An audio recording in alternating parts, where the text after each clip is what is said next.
Hello everyone, आप सभी को बहुत बहुत स्वागत है। आप सभी कैसे हैं? आशा करते हैं कि आप सभी अच्छे होंगे। तो आज के इस वीडियो में हम सीडीपी के कुछ मोस्ट इम्पॉर्टेंट क्वेश्चन करेंगे जो कि आपके आने वाले सभी टेट एग्ज़ाम के लिए काफ़ी महत्वपूर्ण रहेंगे। और जो कोई भी हमारे चैनल पर नए हैं तो चैनल को सब्सक्राइब कर लीजिएगा, वीडियो को लाइक और शेयर भी कर दीजिएगा, क्योंकि इसी तरह की वीडियोज़ जो हमारे चैनल पर आपको देखने के लिए मिलेगी। और काफ़ी सारे जो है इम्पोर्टेंट क्वेश्चंस आपको पहले भी करवा दिए गए हैं। तो यदि उन सभी वीडियोस को आपने नहीं देखी हैं तो डिस्क्रिप्शन बॉक्स में प्लेलिस्ट की लिंक दी गई है, वहाँ से जा कर के आप सभी क्वेश्चंस को, सभी एमसीक्यू सीरीज़ को जो है देख सकते हैं। और यदि आपने अभी तक हमारे टेलीग्राम चैनल को ज्वाइन नहीं किया है तो डिस्क्रिप्शन बॉक्स में टेलीग्राम चैनल की भी लिंक दी गई है, वहाँ से जाकर आप सभी टेलीग्राम चैनल को भी ज्वाइन कर सकते हैं। तो चलिए वीडियो को शुरू करते हैं। तो आज का हमारा पहला क्वेश्चन दिया गया है, एक बच्चे की वृद्धि और विकास निम्नलिखित में से कौन से कारकों के द्वारा प्रभावित होता है।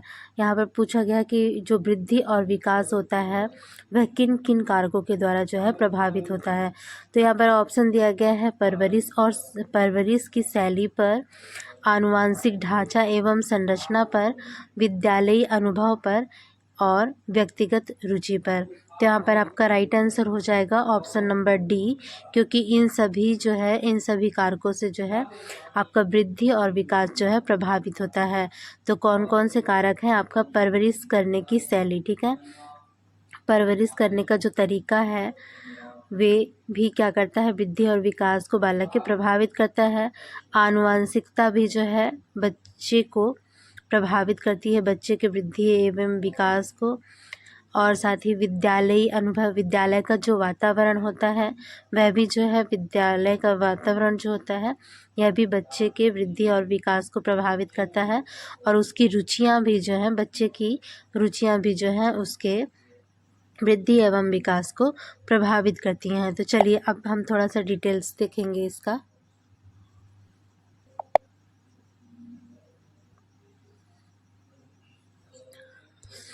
तो डिटेल्स में आप सभी देख सकते हैं कि वृद्धि और विकास जो है, वृद्धि और विकास आनुवांशिकता या आनुवांशिक संगठन और पर्यावरणीय कारकों सभी अन्योन्य आश्रितों के बीच में एक जटिल संतुलन द्वारा विनियमित होते हैं। तो वृद्धि और विकास जो है मुख्यतः आनुवांशिकता एवं पर्यावरणीय कारकों के द्वारा जो है प्रभावित होते हैं। और जितने भी इनकी वृद्धि और विकास की जो भी प्रक्रियाएं होती हैं सभी इन पर आधारित होती हैं। किन पर? उनके आनुवांशिकता पर और पर्यावरणीय कारकों पर, ठीक है। आगे देखेंगे, आनुवांशिकता वृद्धि और विकास की सीमा को भी निर्धारित करती है, ठीक है। आनुवांशिकता क्या करती है? वृद्धि और विकास की सीमा को भी निर्धारित करती है जो संभव है, लेकिन पर्यावरण उस स्थिति को निर्धारित करता है जिससे जो है क्षमता हासिल की जा सकती है, ठीक है। आप किस लेवल तक जो है आगे जा सकते हो, किस लेवल तक आपका विकास हो सकता है, यह आपका जो आनुवांशिकता होगा, ठीक है, आपके जो जेनेटिक गुण होंगे वे निर्धारित करेंगे। लेकिन वातावरण क्या करेगा? जो आपका पर्यावरण है उस स्थिति को निर्धारित करेगा जिससे कि आपको क्षमता हासिल करने की व्यवस्था मिल सके, ठीक है, पर्यावरण मिल सके, वातावरण मिल सके। आगे देखते हैं, अतः एक बच्चे की वृद्धि और विकास जो है निम्न कारकों से प्रभावित होता है। जैसे मान लीजिए कि कोई बच्चा है और उसे जो है उसके माता पिता जो हैं सिंगर हैं, ठीक है, और उसे कुछ गुण जो हैं अपने आनुवांशिक वातावरण से मिले हैं, जैसे कि आवाज़ वगैरह जो हो गई, उन्हें किससे मिल गया? अपने माता पिता के जीन्स वगैरह से मिल गया है, ठीक है। लेकिन कोई ज़रूरी नहीं होता है कि एक सिंगर का बेटा सिंगर ही हो।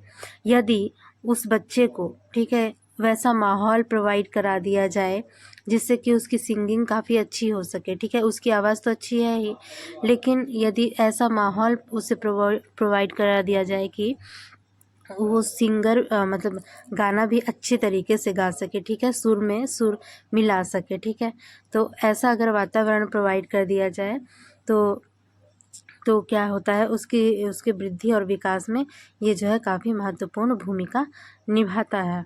तो ये सभी आपके कारक हो गए हैं। अब थोड़ा सा और देख लेते हैं डिटेल्स में। जैसे कि आपका दिया गया है, कारकों में दिया गया है वही जो ऑप्शन में दिया गया था कि पारिवारिक मतलब जो पारिवारिक जो शैलियाँ होती हैं ना परवरिश की, वे, और आपका हो गया आनुवंशिक ढांचा, ठीक है, और विद्यालयी अनुभव और साथ में जो व्यक्ति की जो रुचि है, ये सभी जो है आपके वृद्धि और विकास में जो है क्या करते हैं, काफ़ी प्रभावित कारक हैं। नेक्स्ट क्वेश्चन देखते हैं। नेक्स्ट क्वेश्चन दिया गया है, क्वेश्चन है बच्चों के विकासात्मक परिवर्तन, ठीक है, बच्चों के विकासात्मक परिवर्तन। इसे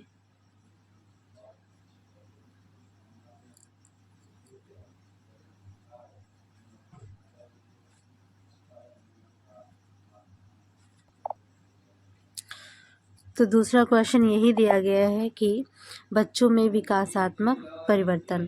ऑप्शन दिए गए हैं, सभी संस्कृतियों में सार्वभौमिक समान गति से होते हैं, और सेकंड दिया गया है एक आयामी और रैखिक है, और वंशानुगत और पर्यावरणीय कारकों के बीच में एक जटिल अंतःक्रिया है, या फिर अपरिवर्तनीय है और पैर की अंगुली से सिरे तक आगे बढ़ते हैं। तो यहाँ पर आपका जो आंसर होगा ना, तो आंसर क्या हो जाएगा, यहाँ पर देखिएगा, वंशानुगत और पर्यावरणीय कारकों के बीच एक जटिल अंतःक्रिया है, ठीक है। तो बच्चों में विकासात्मक परिवर्तन क्या होता है, यह जो होता है वंशानुगत और पर्यावरणीय कारकों के बीच में जो अंतःक्रिया होती है उसी का परिणाम होता है, ठीक है। तो यहाँ पर आपका राइट आंसर क्या हो जाएगा, यहाँ पर आपका राइट आंसर होगा ऑप्शन नंबर सी। अब चलिए हम इसका डिटेल्स भी देख लेते हैं। डिटेल्स में दिया गया है कि मानव विकास आनुवंशिकता और वातावरण दोनों से ही प्रभावित होता है, ठीक है। यही बात को हमने पहले क्वेश्चन में भी देखा है, किससे प्रभावित होता है, तो मानव का विकास आनुवंशिकता और वातावरण दोनों से प्रभावित होता है। ये क्वेश्चन काफ़ी बार पूछा गया है, ठीक है, इसलिए इसे नोट करना है सभी को। आगे देखिएगा, क्योंकि ये तत्व हैं, ठीक है, ये वे तत्व हैं जो किसी व्यक्ति के वृद्धि और विकास को क्या करते हैं, निर्धारित करते हैं, ठीक है। जैसे कि आपने फर्स्ट ऑप्शन में देखा था कि ये जो है वृद्धि और विकास के निर्धारण को एक सीमा प्रोवाइड करते हैं, ठीक है। आपका ये आनुवंशिकता क्या करता है, सीमा प्रोवाइड करता है, ठीक है, और वातावरण आपको माहौल प्रोवाइड करता है, ठीक है, अपने क्षमता के विकास के लिए। तो वही बातें यहाँ पर दी गई हैं, विकास को निर्धारित करने में महत्वपूर्ण भूमिका निभाते हैं। आगे देखिएगा, विकासात्मक परिवर्तन आनुवंशिक और पर्यावरणीय परिस्थितियों के अद्वितीय संयोजन का परिणाम है, ठीक है, किसका परिणाम है, आनुवंशिक और पर्यावरण, आनुवंशिकता और पर्यावरणीय जो परिस्थितियां होती हैं, ठीक है, उन्हीं में जो अंतःक्रिया होती है उन्हीं का क्या है, परिणाम है, अद्वितीय संयोजन का परिणाम है। आगे देखिएगा, क्योंकि बच्चों का विकास जो है आनुवंशिकता और पर्यावरण के बीच अंतःक्रिया का परिणाम है, बच्चों में विकासात्मक परिवर्तन वंशानुगत और पर्यावरणीय कारकों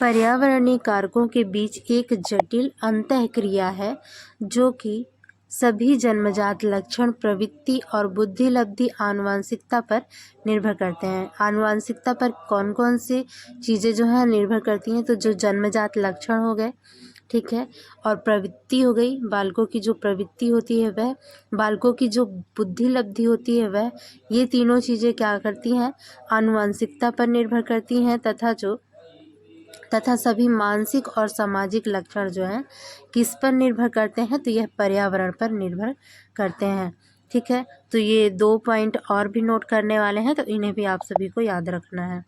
चलिए नेक्स्ट क्वेश्चन देखते हैं। नेक्स्ट क्वेश्चन क्या दिया गया है,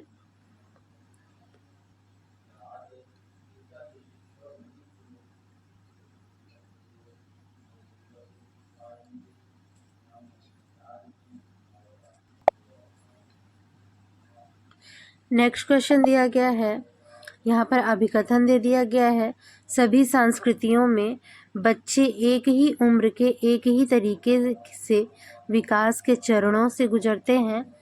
और दिया गया है यहाँ पर तर्क में दिया गया है, बचपन जो है सार्वभौमिक और एक आयामी होता है। तो यहाँ पर जो आपका राइट आंसर होगा, तो यहाँ पर आपका ये जो अभिकथन दिया गया है यह भी गलत होगा। ठीक है, अभिकथन भी गलत होगा और बचपन सार्वभौमिक और एक आयामी होता है, तो यह भी क्या है, गलत होगा। ठीक है, तो ये जो दोनों अभिकथन और तर्क दिए गए हैं ये दोनों ही रॉन्ग हैं। और किस तरह से रॉन्ग है इसके हम डिटेल्स में देखते हैं। तो यहाँ पर आपका, चलिए पहले ऑप्शन देख लेते हैं, ऑप्शन क्या होगा राइट। तो यहाँ पर देख सकते हैं आप सभी कि किस में दिया गया है, ए और आर दोनों गलत हैं। तो यहाँ पर ऑप्शन नंबर डी में दिया गया है, तो आपका राइट आंसर होगा ऑप्शन नंबर डी। अब चलिए हम थोड़ा सा डिटेल्स देख लेते हैं कि क्यों गलत है। ठीक है, तो देखिएगा यहाँ पर दिया गया है कि बालक और बाल्यावस्था की सार्वभौमिक धारणा बचपन को सार्वभौमिक स्तर पर परिभाषित करना संभव नहीं है। ठीक है, किसी भी बचपन की जो परिभाषा है किसी भी बालक की, ठीक है, जो बाल्यावस्था की परिभाषा है, जो बचपन की परिभाषा है, ठीक है, उसे किसी एक सार्वभौमिक स्तर पर परिभाषित करना जो है संभव नहीं होता है, क्योंकि हर बालक जो है अलग अलग पृष्ठभूमि से होता है। ठीक है, हर बालक अलग अलग संस्कृति से होता है और हर बालक में अपनी अलग अलग क्षमताएं होती हैं। ठीक है, और अक्षमताएं भी होती हैं और इन्हीं सभी गुणों के माध्यम से यह गुणों के साथ में क्या करता है, वह बढ़ता है। ठीक है, तो कोई भी बालक है अलग अलग संस्कृति में अलग अलग पृष्ठभूमि में जन्म लेता है। जैसे कि आप देख सकते हैं कि क्रिश्चियन के बच्चे हो गए, हिंदू के बच्चे हो गए, इन सभी की संस्कृतियाँ, संस्कार जो होते हैं, पृष्ठभूमि जो होती है, परवरिश भी होती हैं। ठीक है, ये सभी जो है अलग अलग तरह की होती हैं। और सभी बच्चों में भी देख लेंगे, यदि कोई जुड़वा भाई बहन भी हैं, ठीक है, तो उनमें जो योग्यताएं होंगी, वो जो क्षमताएं भी होंगी, उनमें काफ़ी भिन्नता पाई जाएगी, चाहे भले वे जुड़वा बच्चे हों और भले ही वे एक ही माता पिता के बच्चे हों। ठीक है, कोई ज़रूरी नहीं है कि एक बच्चा सिंगर है तो दूसरा भी बच्चा सिंगर ही होगा, हो सकता हो वो आगे चल के अच्छा प्लेयर हो। ठीक है, तो सभी में अपनी अपनी क्षमता के अनुसार जो है भिन्नताएं पाई जाती हैं। ठीक है, तो यहाँ पर बताया गया है कि अभिकथन ए, सभी संस्कृतियों के बच्चे एक ही उम्र में एक ही तरीके से सीखते हैं या एक ही चरण से गुजरते हैं, यह सही नहीं है। ठीक है, अलग अलग तरीके से वो क्या करते हैं, अलग अलग चरणों से गुजरते हैं। आगे देखेंगे एक ही तो यह कथन क्या होगा, यह कथन जो है गलत होगा, क्योंकि बच्चे जो है भिन्न भिन्न तरीके से अलग अलग उम्र में भिन्न भिन्न तरीके से विकास के चरणों से जो है गुजरते हैं। ठीक है, तो यह भी नोट करने वाली बात है। अब तर्क को देख लीजिए कि तर्क क्यों गलत है। तो तर्क में क्या दिया है, बचपन सार्वभौमिक और एक आयामी नहीं होता है। ठीक है, सार्वभौमिक तो होगा, ठीक है, लेकिन वह बचपन जो होता है, बचपन एक आयामी नहीं होता है, बचपन बहुआयामी होता है। ठीक है, ये कभी दे दिया जाता है कि विकास एक आयामी होता है, तो वहाँ पर भी आपको क्या करना है, विकास एक आयामी नहीं होता है बल्कि विकास जो है बहुआयामी होता है। ठीक है, तो इस पर भी गौर करना है। तो यहाँ पर इसीलिए आपका राइट आंसर क्या हो गया था कि ऑप्शन नंबर ए और आर जो है दोनों ही गलत थे। ठीक है, चलिए नेक्स्ट क्वेश्चन देख लेते हैं। नेक्स्ट क्वेश्चन क्या दिया गया है।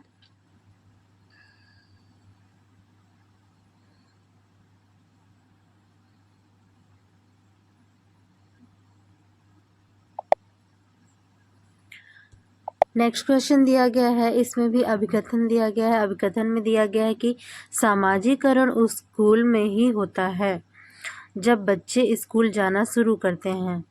नेक्स्ट दिया गया है तर्क। तर्क में क्या दिया गया है, स्कूल द्वितीयक सामाजिकरण की एकमात्र संस्था है। ठीक है, तो यहाँ पर देखिएगा, सामाजिकरण स्कूल में ही होता है जब बच्चे स्कूल जाना शुरू करते हैं, तो ऐसा बिल्कुल नहीं है, यह कथन गलत होगा, क्योंकि सामाजिकरण केवल स्कूल में ही नहीं होता है, उसके आसपास के वातावरण के साथ में भी होता है, ठीक है, पास पड़ोस में भी होता है, उसके स्वयं के परिवार से ही सामाजिकरण उसका जो है शुरू हो जाता है, ठीक है। तो ये हो गया आपका। और आगे देखिएगा, स्कूल द्वितीयक सामाजिकरण की एकमात्र संस्था है। तो जी बिल्कुल नहीं, एकमात्र संस्था नहीं है द्वितीयक सामाजिकरण की, अन्य भी भिन्न भिन्न संस्थाएं हैं जो कि हम आगे के डिटेल में देखते हैं, ठीक है। तो यहाँ पर आपका राइट आंसर क्या हो जाएगा? तो यहाँ पर आंसर हो जाएगा आपका ऑप्शन नंबर डी, ठीक है। ए और आर जो है दोनों ही गलत हैं। अब चलिए थोड़ा सा डिटेल देखते हैं। तो डिटेल में देखिएगा, डिटेल में दिया गया है, सामाजिकरण समाज में विशेष भूमिका निभाने वाले व्यक्तियों के अपेक्षित व्यवहार, मूल्यों, मानदंडों और सामाजिक कौशल को सीखने की चल रही प्रक्रिया को संदर्भित करता है। तो यहाँ पर बताया गया है कि सामाजिकरण होता क्या है, ठीक है। तो सामाजिकरण जो समाज में जो समाज होता है, समाज में बच्चा क्या होता है, पलता है, ठीक है। उसी समाज से क्या करता है, वह अपने व्यवहारों को ग्रहण करता है, व्यवहार सीखता है कई तरह के, ठीक है। मूल्यों का निर्माण करता है अपने, साथ ही मानदंडों और सामाजिक कौशल को भी सीखता है, ठीक है। वो समाज में ही रह करके ये सभी चीज़ें क्या करता है,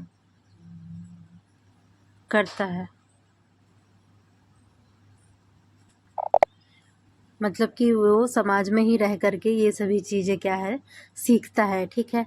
आगे देखेंगे, समाजीकरण के प्रमुख एजेंटों में परिवार और स्कूल जो है शामिल है। प्रमुख क्या होते हैं समाजीकरण में, मुख्य भूमिका किनकी होती है?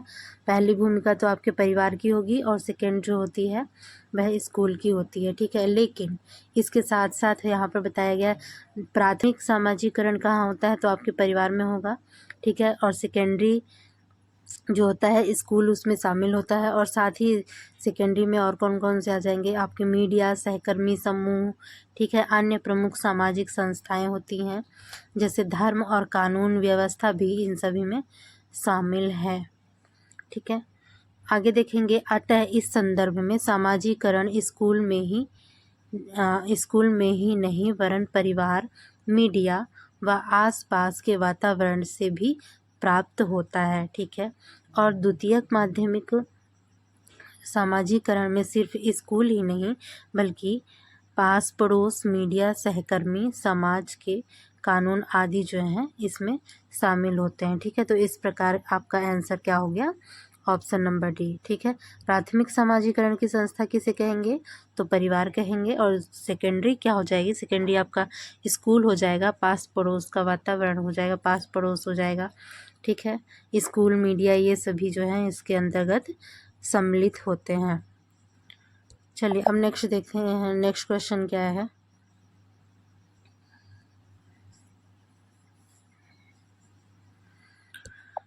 क्वेश्चन दिया गया है, सीमा अपनी मम्मी की आज्ञा के बिना रसोई से मिठाई खाने में डरती है।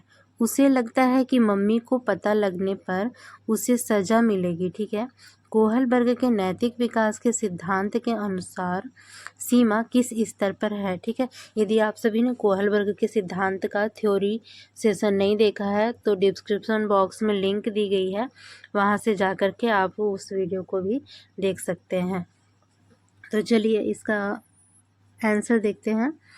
तो यहाँ पर दिया गया है उत्तर पारंपरिक अवस्था, उत्तर पारंपरिक स्तर, पूर्व पारंपरिक स्तर, अमूर्त स्तर और पारंपरिक स्तर। तो जैसे सभी को यहाँ पर आंसर देख पा रहे होंगे, तो आपका कौन सा आंसर हो जाएगा, ऑप्शन नंबर बी राइट हो जाएगा, पूर्व पारंपरिक स्तर। चलिए अब इसका थोड़ा सा डिटेल देखेंगे।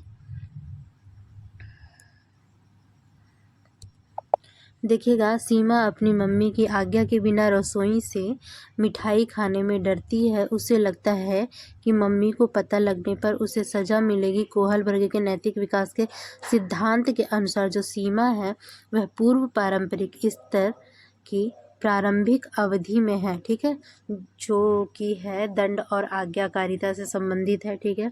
यह लगभग 9 वर्ष तक रहता है। यह कब तक रहता है, तो यह 9 वर्ष तक रहता है। और इस उम्र में जो है बच्चे के निर्णय जो होते हैं मुख्य रूप से वयस्कों की अपेक्षा वयस्कों की अपेक्षाओं और नियमों को तोड़ने के परिणामों से जो है प्रभावित होते हैं। ठीक है, दंड और आज्ञाकारिता जिसमें सम्मिलित है। यदि कोई कार्य करने पर यदि वह गलत है तो उसे दंड मिलेगा। ठीक है, इस चीज़ का जो है वे खास ख्याल रखते हैं। और यह केवल कब तक रहता है, तो यह केवल 9 वर्ष की उम्र तक ही रहता है। तो यहाँ पर इसके 2 चरण बताए गए हैं। एक तो हो गया आपका दंड और आज्ञाकारिता, ठीक है, और सेकंड आपका हो जाएगा व्यक्तिवाद और विनिमय। ठीक है,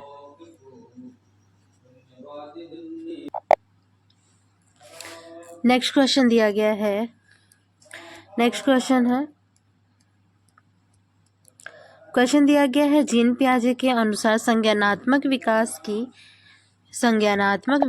किस प्रक्रिया द्वारा जो है सुगम होता है। तो संज्ञानात्मक विकास किस प्रक्रिया के द्वारा सुगम होता है, यह पूछा गया है। क्वेश्चन ऑप्शन दिया गया है अनुकूलन के द्वारा, पुनर्बलन के द्वारा, पूर्वाभ्यास के द्वारा या फिर कलन विधि के द्वारा। तो यहाँ पर पूछा किसके अनुसार हो गया है, तो यहाँ पर जीन पियाजे जी के अनुसार पूछा गया है। ठीक है, तो इस बात का खास ध्यान रखना है। तो यहाँ पर आपका राइट आंसर क्या हो जाएगा, अनुकूलन। ठीक है, जीन पियाजे के अनुसार जो है संज्ञानात्मक विकास की प्रक्रिया किस स्थिति में सुगम होती है, तो अनुकूलन में। ठीक है, तो यहाँ पर राइट आंसर हो जाएगा option number A. Option number A आपका राइट हो जाएगा। थोड़ा सा डिटेल देखते हैं। दिया गया है जीन पियाजे के अनुसार जो है बच्चों में उनके वातावरण के साथ जो है समायोजन की प्रकृति सही होती है। ठीक है, सहज होती है। जीन पियाजे जी ने वातावरण के साथ में उनके समायोजन की प्रकृति से रिलेट करके बताया गया है कि समायोजन की जो प्रकृति होती है, ठीक है, वातावरण के साथ उनकी सहज होती है।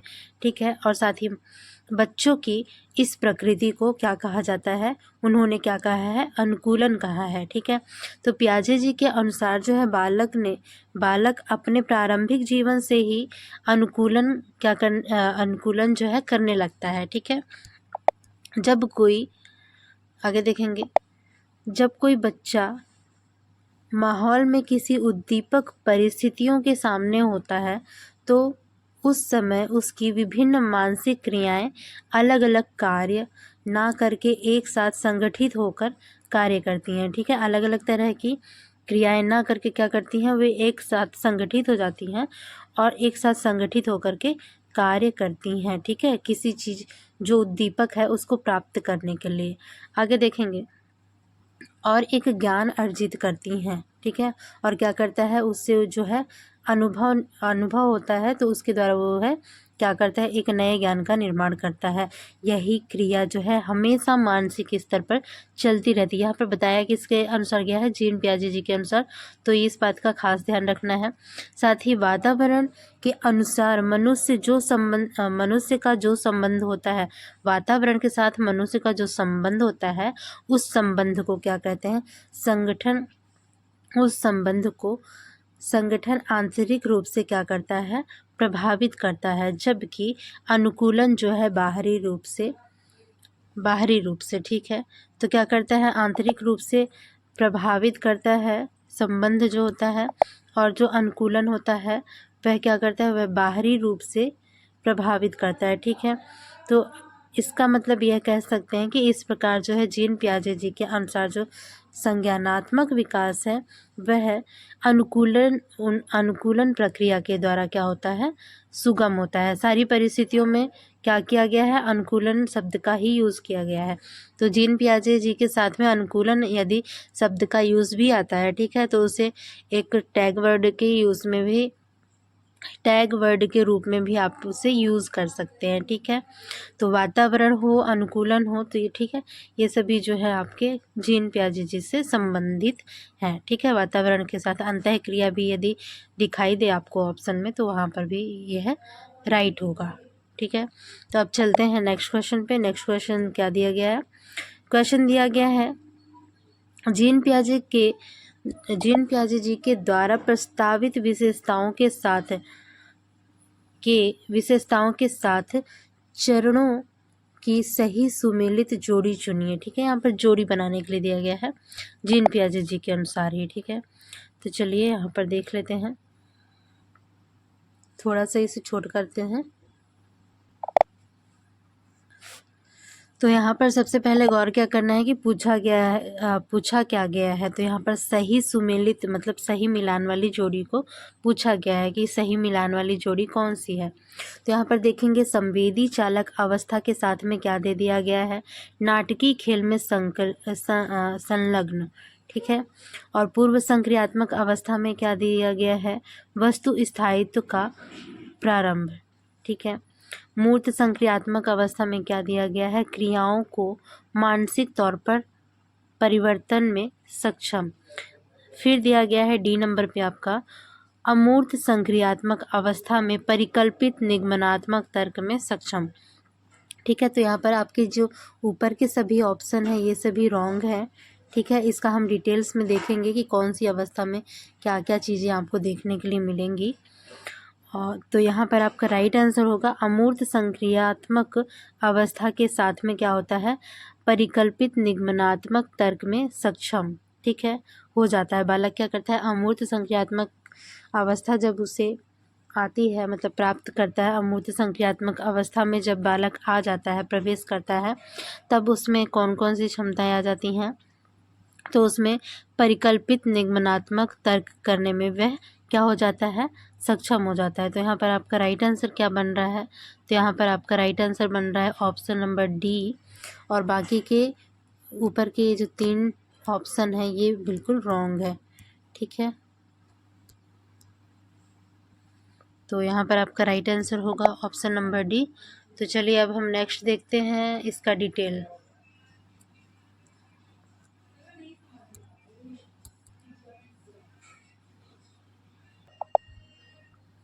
तो सबसे पहले देखिएगा यहाँ पर दिया गया है संवेदी पेशीगामक अवस्था, यह कब से कब तक की होती है। तो संवेदी पेशीगामक अवस्था जो होती है यह जन्म से लेकर 2 वर्ष तक की होती है, ठीक है, 2 वर्ष तक की होगी। फिर इसमें कौन कौन से परिवर्तन होते हैं, तो इसमें इंद्रिय शिक्षक है और प्रतिवर्त प्रक्रिया है, साथ में ही अंतरंग व्यवहार है, ठीक है। इन सभी में क्या होता है, परिवर्तन आता है। नेक्स्ट देखेंगे पूर्व संक्रियात्मक अवस्था, यह कब से कब तक की होती है, तो यह 2 वर्ष से 7 वर्ष तक की होगी, 2 वर्ष से 7 वर्ष तक की होती है। साथ ही में आप देखेंगे कि इसमें कौन कौन से परिवर्तन आ रहे हैं, भाषा विकास में, ठीक है, अपरिवर्तनशीलता और अहं केंद्रितवाद और जीववाद के जो है लक्षण इन सभी में जो है देखने के लिए मिलेंगे। फिर देखेंगे आप सभी कि मूर्त संक्रियात्मक अवस्था है, यह कब से कब तक की रहेगी, तो यह रहेगी आपकी 7 वर्ष से 11 वर्ष तक की, ठीक है, 7 से 11 वर्ष।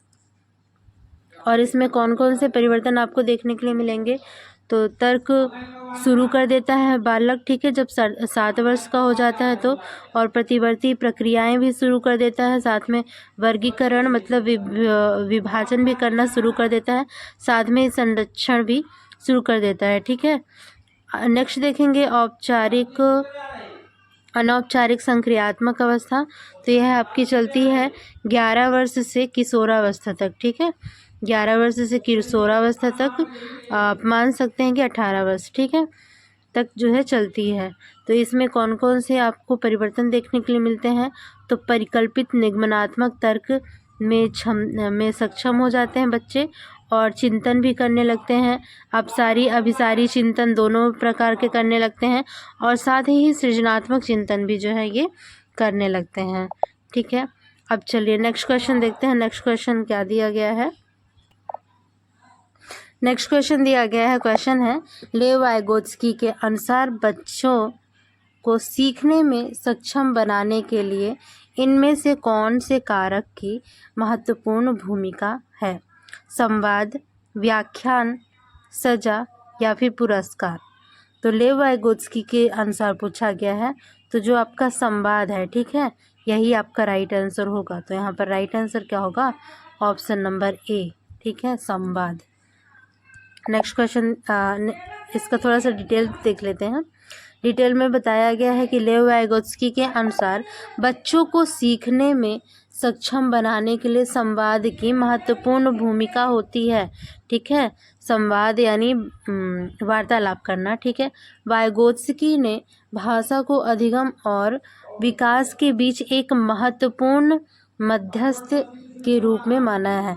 मतलब वाइगोत्स्की जी ने भाषा को काफ़ी महत्व दिया गया है अधिगम और विकास के मध्य संबंध स्थापित करने में। ठीक है, आगे देखेंगे, भाषा का उपयोग शिक्षार्थी द्वारा विचारों को व्यवस्थित करने और सीखने के साथ साथ संवाद करने तथा अनुभवों को साझा करने के लिए किया जाता है। तो वाइगोत्स्की जी क्या कहते हैं कि भाषा का प्रयोग किस में किया जाता है? तो भाषा का प्रयोग जो शिक्षार्थी करता है या फिर कोई भी मनुष्य करता है तो अपने विचारों को क्या करने के लिए, व्यवस्थित करने के लिए, ठीक है, और सीखने के साथ साथ संवाद करने के लिए, ठीक है, वही वार्तालाप करने के लिए, और साथ ही जो भी वो अनुभव प्राप्त करता है उन सभी को जो है दूसरों के साथ में साझा करने के लिए भाषा का यूज़ किया जाता है। ठीक है, आगे देखते हैं, संवाद जो है छोटे बच्चों के द्वारा उत्पादित भाषण को संदर्भित करता है। ठीक है, जो या तो स्वयं या दूसरों को संबोधित किया गया प्रतीत होता है, जिसकी कभी कभी आसानी से एक श्रोता द्वारा कल्पना नहीं की जा सकती है। ठीक है, यह संवाद जो है श्रोता के द्वारा जो है, श्रोता यानी कि जो सुनने वाला है, ठीक है, तो उसकी कल्पना नहीं की जा सकती है। यही यहाँ पे सिंपल से शब्दों में बताया गया है। अब नेक्स्ट क्वेश्चन देख लेते हैं। नेक्स्ट क्वेश्चन दिया गया है, निम्न में से किस मनोवैज्ञानिक ने प्रतिपादित किया कि अंतःक्रिया के बच्चे के भाषिक विकास में बहुत महत्वपूर्ण भूमिका है? अंतःक्रिया की बच्चे के भाषिक विकास में बहुत ही महत्वपूर्ण प्रक्रिया है। मनोवैज्ञानिक का नाम पूछा गया है यहाँ पर।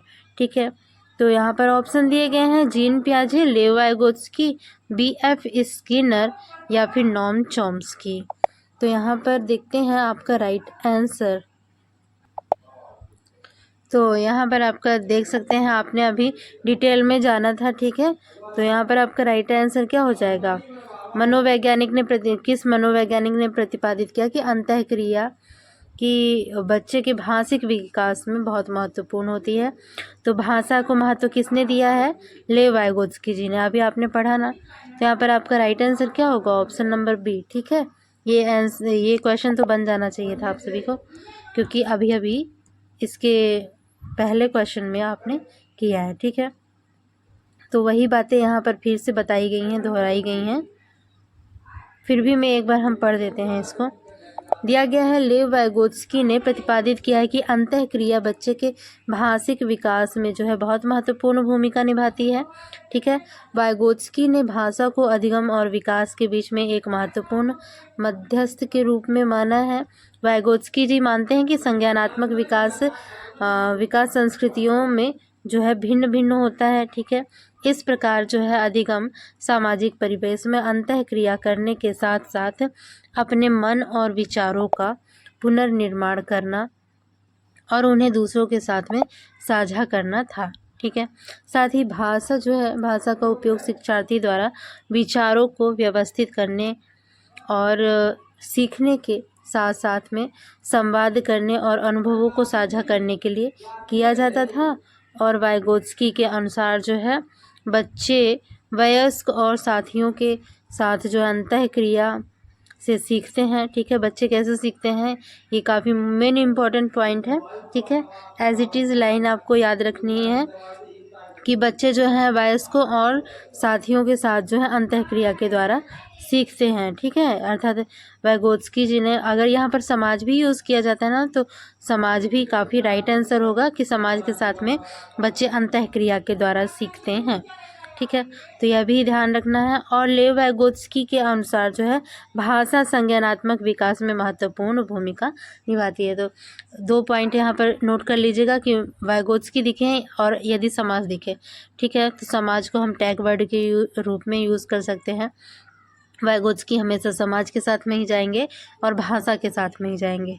ठीक है, समाज और भाषा, इन दोनों चीज़ को याद रखना है। ठीक है, चलिए नेक्स्ट क्वेश्चन पे चलते हैं। नेक्स्ट क्वेश्चन क्या दिया गया है?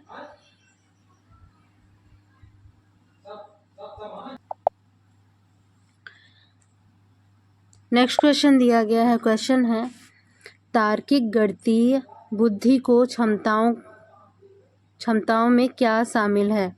मतलब तार्किक गणितीय बुद्धि की क्षमताओं में क्या शामिल है। तो यहाँ पर आपका राइट आंसर हो जाएगा, यहाँ पर ऑप्शन देख लेते हैं। छवियों में हेर फेर, ग्राफिक कौशल और स्थानीय तर्क, कुछ भी जिसमें 2 से अधिक आयाम शामिल हों। तो यह तो बिल्कुल नहीं होगा। ठीक है, आगे देखते हैं। लय, ताल, स्वर, माधुर्य के प्रति संवेदनशीलता, तो यह भी बिल्कुल नहीं होगा। ठीक है, क्योंकि तार्किक गणितीय बुद्धि के बारे में पूछा गया है ना। आगे देखते हैं। दिया गया है विशिष्ट पिचों, स्वरों और लय के बीच अंतर करना जिससे पहचानने में अन्य लोग जो है चूक सकते हैं। फिर दिया गया है, यह भी तो नहीं होगा। ठीक है, तो लास्ट ऑप्शन क्या बच रहा है आपका? डी बच रहा है। तो इसलिए आपका यहीं पर आंसर क्या हो जाएगा? Option number D. लेकिन फिर भी मैं एक बार आप सभी देख लीजिए इसे क्या दिया गया है। पूर्व ज्ञान के आधार पर वर्गीकरण करना, पैटर्न को पहचानना व विचारों के बीच में संबंध बनाना। ठीक है, तो एकदम सटीक ऑप्शन दिया गया है। आपको ऑप्शन देख करके ही बिल्कुल से आंसर इसका समझ में आ जाएगा कि ऑप्शन नंबर डी ही हमें टिक करना है। ठीक है, तो यहाँ पर राइट आंसर हो जाएगा ऑप्शन नंबर डी। थोड़ा सा डिटेल देख लीजिएगा। तो यहाँ पर बताया गया है कि तार्किक गणितीय बुद्धि की क्षमताओं में पूर्व ज्ञान के आधार पर वर्गीकरण करना, पैटर्न पहचानना, साथ ही विचारों के बीच में संबंध बनाना जो है शामिल है। ठीक है, आगे देखिएगा। हार्वर्ड गार्डनर के बहुबुद्धि प्रतिभा सिद्धांत। ठीक है, हार्वर्ड गार्डनर ने कौन सा सिद्धांत दिया गया था? कौन सा सिद्धांत दिया था? तो बहुबुद्धि का सिद्धांत किसने दिया है? हार्वर्ड गार्डनर जी ने। ठीक है, तो इसे भी याद रखेंगे। तो हार्वर्ड गार्डनर के बहुबुद्धि सिद्धांत के अनुसार प्रतिरूप को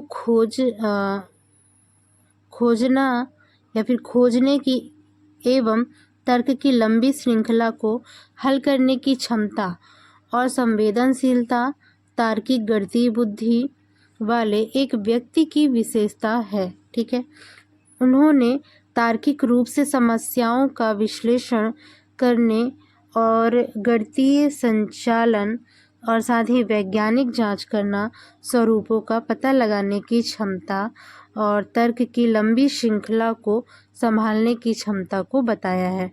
ठीक है, तो इसमें कौन कौन सी चीज़ें?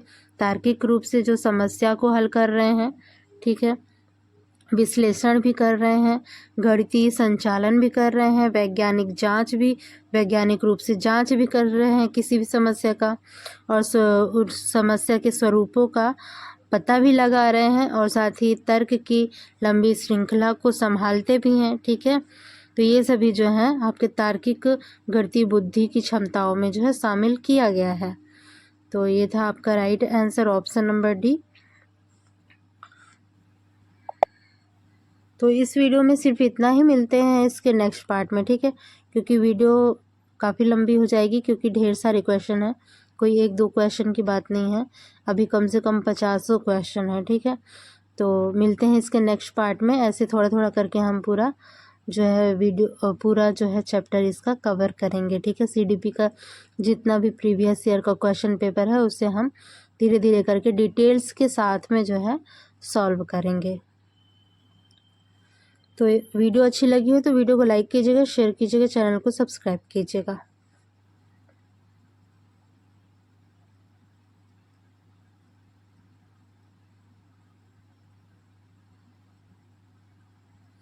मिलते हैं इसके नेक्स्ट पार्ट में। इसका नेक्स्ट पार्ट देखना नहीं भूलिएगा कोई भी।